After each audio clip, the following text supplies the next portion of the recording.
Hi friends, welcome back to our channel PVR film update. Friends, ఈ వీడియోలో మనం Priyanka Mohan hit and flop movies గురించి అయితే మాట్లాడుకుందాం. ఓజీ హీరోయిన్ ఏమి ఇప్పటివరకు 11 సినిమాలు తీసింది.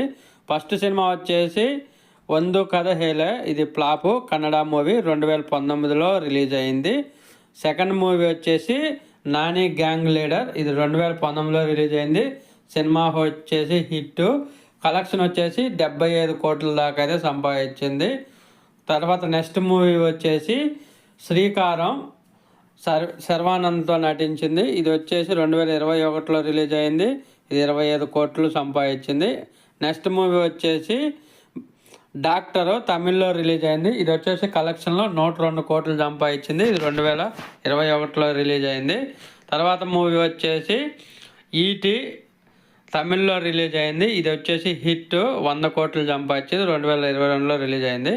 నెక్స్ట్ మూవీ వచ్చేసి డాను, తమిళ్లో రిలీజ్ అయింది. 2022లో రిలీజ్ అయింది. ఈ సినిమా వచ్చేసి hit, collection 120 crores. Next movie వచ్చేసి టిక్ టాక్ 2023లో రిలీజ్ అయింది. ఇది కలెక్షన్ వచ్చేసి 7 కోట్లు. ఇది సినిమా ఫ్లాప్.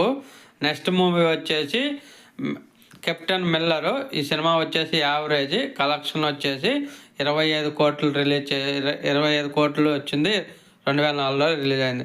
నెక్స్ట్ మూవీ వచ్చేసి శనివారం సరిపోదా శనివారం, 9వ మూవీ 2024లో రిలీజ్ అయింది. ఇది సూపర్ హిట్, కలెక్షన్లో తెలియదు. నెక్స్ట్ మూవీ వచ్చేసి 10వ మూవీ బ్రదరు, తమిళ్లో రిలీజ్ అయింది, ఫ్లాప్. నెక్స్ట్ మూవీ 11వ మూవీ వచ్చేసి ఓజీ, పవన్ కళ్యాణ్ గారితో నటించింది. ఇది 2025 సెప్టెంబర్ 25న రిలీజ్ అయింది. ఈ సినిమా ప్రజెంట్ ఈరోజు రిలీజ్ అయింది. ఇది హిట్ తాకుతో నడుస్తుంది. ప్రస్తుతానికి ఒకళ్ళు హిట్ అంటున్నారు, ఒకళ్ళు బ్లాక్ బాస్టర్ అన్నారు. ఈ సినిమా చూసింటే ఈ సినిమా ఎలా ఉందో చెప్పండి.